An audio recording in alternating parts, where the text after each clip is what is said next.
Video हम लोग बात करेंगे झारखंड 26,000 शिक्षक भर्ती के बारे में। इसमें क्या योग्यता होगी, एग्जाम पैटर्न क्या होगा, किस आयु तक के लोग इस फॉर्म को अप्लाई कर पाएंगे, क्या अदर स्टेट वाले इसमें अप्लाई कर पाएंगे कि नहीं, सीटेट वाले अप्लाई कर पाएंगे कि नहीं, और डोमिसाइल पे क्या बात इसमें है, क्या डोमिसाइल पे कुछ यहाँ पे लिखा गया है कि बाद में डोमिसाइल मांगा जाएगा, या क्या क्या पूरा प्रक्रिया है। चलिए आपको विस्तार से समझाते हैं। देख सकते हैं झारखंड कर्मचारी चयन आयोग द्वारा ये वैकेंसी जो है जारी की गई है, जिसमें दो तरह की वैकेंसी जारी की गई है। ठीक है, एक पीआरटी के लिए यानी कि 1 से 5 के लिए, और एक जारी की गई है जूनियर के लिए यानी कि 6 से 8 के लिए। ठीक है, तो दो तरह की वैकेंसी इसमें जारी की गई है। सबसे पहले बात कर लें हम कि परीक्षा शुल्क की, तो 100 रुपए मात्र रखे गए हैं, जो कि काफी अच्छा है। खास बात इसमें लिखा हुआ है, देख सकते हैं, भारत के नागरिकों से विहित प्रपत्र में आवेदन जो है आमंत्रित किए गए हैं। ठीक है, बिहार वैकेंसी में भी यही हाल हुआ था, भारत का नागरिक हो और दूसरा बिहार राज्य का अस्थायी निवासी हो, इस तरह करके दिया था। फिर अभ्यर्थी कोर्ट गए, ये मामला जो है हटा दिया गया, दूसरा पॉइंट, और वहां सीधे भारत का नागरिक हो ऐसा लिखा था। तो झारखंड वाले सोचे ऐसा ना हो, इसमें कोई बवंडर पैदा हो जाए, इसलिए उन्होंने साफ साफ पहले ही पहला लाइन लिखा, दूसरा वाला उन्होंने कोटेशन नहीं दिया कि झारखंड का निवासी होना चाहिए। तो आप यहाँ समझ गए होंगे, यदि आप अन्य प्रदेश के निवासी हैं झारखंड के अलावा, तो आप इसमें अच्छे से अप्लाई कर पाएंगे। ठीक है, लेकिन आगे और भी कुछ विडंबनाएं हैं, इतने पे ही नहीं खत्म होगा। कौन कौन सी वैकेंसी है यहाँ देख सकते हैं। सहायक आचार्य मैंने बताया, शब्द लगा होगा सब में। इसमें इंटरमीडिएट प्रशिक्षित होगा और उसमें स्नातक प्रशिक्षित होगा। ठीक है, प्रशिक्षित मतलब आपने प्रशिक्षण कुछ न कुछ लिया होगा, डीएलएड, डीएड, ठीक है, वगैरह वगैरह, बीएड वगैरह। तो 1 से 5 तक की वैकेंसी के लिए जो है वैकेंसी जो है जारी की गई है। अब इसमें एक शब्द देख रहे होंगे, पारा शिक्षक। पारा शिक्षक बोले तो आप ऐसे समझ सकते हैं जैसे उत्तर प्रदेश में शिक्षा मित्र है, ऐसे वहाँ पारा शिक्षक की भर्ती है, ऐसा ही कुछ समझ सकते हैं। और उन लोगों को भी इस वैकेंसी में मौका दिया गया है, उनको एज का कोई बाउंडेशन नहीं है, और ऐसे लोगों को कुछ अनुभव प्रमाण पत्र वगैरह भी देना पड़ेगा। फिलहाल जो पारा शिक्षक नहीं है, लिखा हुआ है स्नातक प्रशिक्षित सहायक आचार्य, यानी कि 6 से 8 तक के लिए।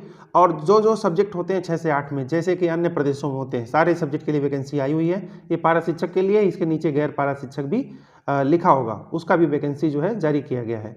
यानी कि 6 से 8 तक की वैकेंसी अभी आपको बहुत कम प्रदेश में देखने को मिल रही है। अभी ये झारखंड में मिली है, बिहार में भी नहीं मिली, उत्तर प्रदेश में बहुत दिन से नहीं निकली।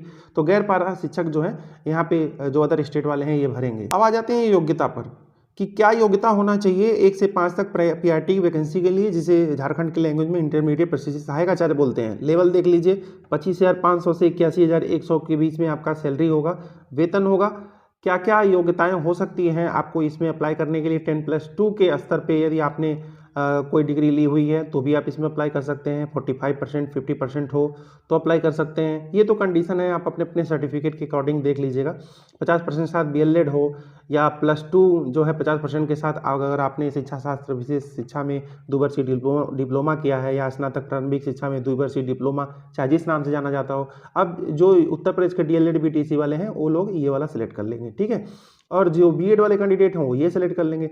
साथ ही इसमें बड़ा विडंबना दे दिया है, मैंने आगे कहा था बताएंगे, जे टेट मांग लिया है। ठीक है, जे टेट मतलब झारखंड टेट, और झारखंड टेट आपको पता ही है, जो वहाँ वाले झारखंड वाले कैंडिडेट होंगे वही देंगे। ठीक है, मतलब वही ज़्यादा लोग दिए होंगे। तो 2016 के बाद से इधर जे टेट हमारी जानकारी में हुआ नहीं है। अगर आपकी जानकारी में हुआ है तो कमेंट बॉक्स में आप लिख सकते हैं कि हाँ हुआ है। ठीक है, तो यहाँ पे देख सकते हैं राष्ट्रीय अध्यापक जो शिक्षक, फिलहाल अध्यापक लिख दिया है, कोई दिक्कत नहीं है उससे। तो कोई दिक्कत नहीं उस शब्द से अभी, क्योंकि मिसप्रिंट तो हो ही जाता है। तो 1 से 5 तक के शिक्षक के लिए जो है जे टेट की जो है अनिवार्यता लगाई गई है, कहीं भी सी टेट अलाउ नहीं किया है। ठीक है, तो आप समझ सकते हैं सी टेट अलाउ नहीं किया है तो बच्चे फटाफट तुरंत तैयारी में लग जाएंगे सी टेट को एलिजिबल कराने में। तो आप इस बात से निश्चिंत रहिए, जो अदर स्टेट वाले हैं जो सी टेट क्वालिफाई हैं, जो बिहार में भी वैकेंसी में पार्टिसिपेट किए हैं, अन्य स्टेट्स वाले भी हैं। ठीक है, ऐसे लोग सी टेट जो पास हैं, और ऐसे लोगों को हो सकता है मौका दे दिया जाए। अब ये नहीं कहा जा सकता कि सी टेट जो अपेयरिंग है बिहार की तरह मौका दे दिया जाएगा, लेकिन ये जरूर है कि सी टेट वालों को मौका देने का ज़्यादा चांस है, क्योंकि अदर स्टेट को भरवाने का विशेष मतलब नहीं रह जाता है। ठीक है, जब उन्हें सी टेट ना अलाउ किया जाए। अब 6 से 8 तक के लिए गणित विज्ञान के लिए क्या क्या चाहिए, वही सब योग्यताएं हैं, जिनका एक चीज़ इसमें और भी सहूलियत दी गई है। जो 6 से 8 तक कॉम्बिनेशन सब्जेक्ट न बनने के कारण अन्य प्रदेशों में, चाहे उत्तर प्रदेश में, फॉर्म नहीं भर सकते हैं, तो ऐसे लोगों के लिए इसमें खास मौका दिया गया है। ठीक है, देखिए मान लीजिए किसी किसी का क्या होता है, जैसे समाजशास्त्र, इतिहास, ठीक है, राजनीति विज्ञान, किसी किसी का राजनीति विज्ञान और समाजशास्त्र है।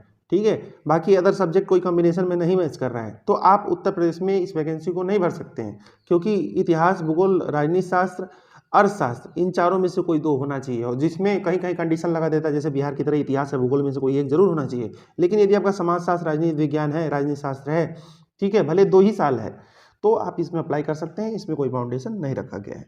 ठीक है, तो एक जो है नॉन कॉम्बिनेटिव जो कैंडिडेट्स हैं उनके लिए एक फ़ायदा मिलेगा। फिलहाल यहाँ देख सकते हैं 6 से 8 में भी आपको जेटेट देना होगा, यानी कि सीटेट का सेकंड पेपर क्वालिफाई है तो इसमें कोई लाभ नहीं मिलने वाला, क्योंकि सीटेट को इसमें नहीं मांगा गया है सीटेट वालों का। अब बात आती है कुछ प्रेफरेंस भी दिया जाएगा, जिनके पास ये सर्टिफिकेट्स हैं ये सारे, उनको तो मिलना ही मिलना चाहिए, ठीक है, तो उनको मिलेगा जो भी लाभ होगा अनुभव का। अब बात कर लेते हैं एज की।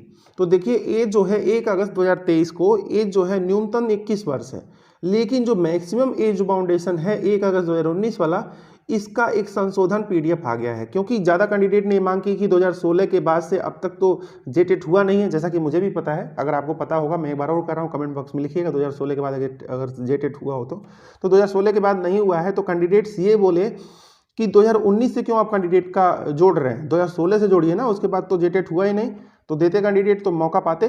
तो इस 2019 के डेट को संशोधित करके 2016 कर दिया गया है, ठीक है, वो पीडीएफ आ गया, हम अभी आपको दिखाएंगे। अधिकतम उम्र सीमा अभी आप समझ गए होंगे, अगर 2016 में किसी की उम्र 40 साल हुई हो तो अभी उसकी उम्र जो है 43 साल मैक्सिमम होगी। जो अदर स्टेट वाले हैं, अनारक्षित हैं, आर्थिक रूप से कमजोर वर्ग हैं, इनकी जो मैक्सिमम एज है आप मान के चलिए 46 से 47 साल के बीच तक अगर आप हैं तो अप्लाई कर सकते हैं, ठीक है। आगे हम आपको पीडीएफ जरूर दिखाएंगे, आप घबराइएगा नहीं। तो ये सारे एज कंडीशंस हैं, आप देख सकते हैं इसमें।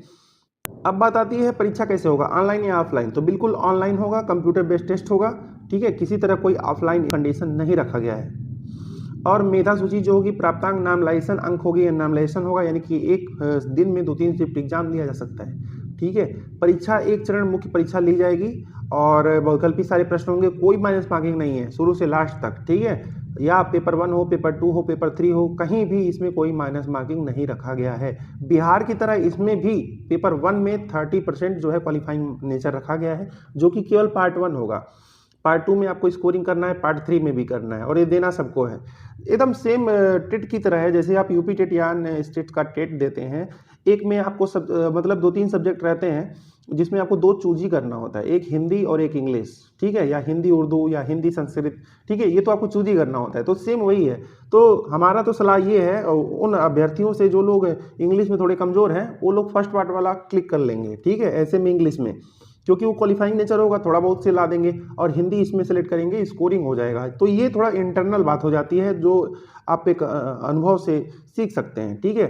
पार्ट 3 की बात करें तो इसमें 3 तरह के सवाल होंगे, जो कि सेम क्वेश्चन सेम अंक दिए जाएंगे, 3 घंटे की इसमें जो है परीक्षा ली जाएगी, ठीक है।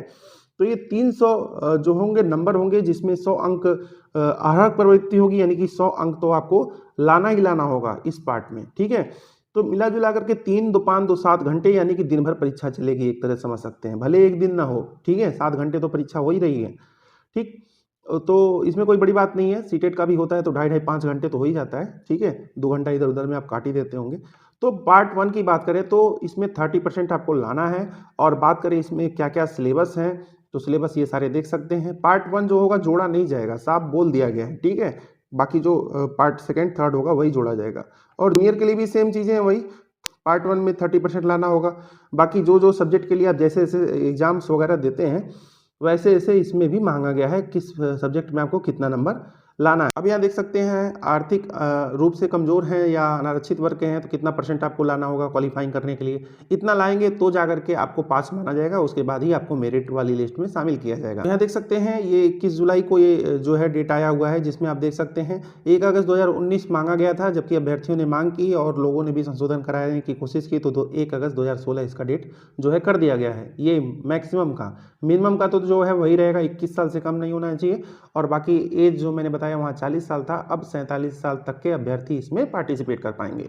आप कहेंगे सब तो बता दिया, कब से भरेंगे ये तो बताया नहीं, तो ये भी बता ही दिए देते हैं, ठीक है। 8 अगस्त 2023 से फॉर्म का ऑनलाइन आवेदन स्टार्ट होगा, जबकि 7 सितंबर तक इसका फॉर्म जो है ऑनलाइन आवेदन जो है लिया जाएगा। बाकी अब एग्ज़ाम के बारे में ऐसा कोई सूचना नहीं दिया गया है कि एग्ज़ाम कब से लिया जाएगा, लेकिन आप मान के चलिए अगर 3 महीने का टाइम दिया ही जाता है तो अगस्त, सितंबर, अक्टूबर के लास्ट में मान के चलिए, अक्टूबर से नवंबर के बीच इसका एग्जाम ले लिया जाएगा, ठीक है। तो बाकी कुछ और रह गया और कुछ पूछना हो तो कमेंट बॉक्स में अवश्य लिखिएगा। अभी के लिए बस इतना ही, धन्यवाद।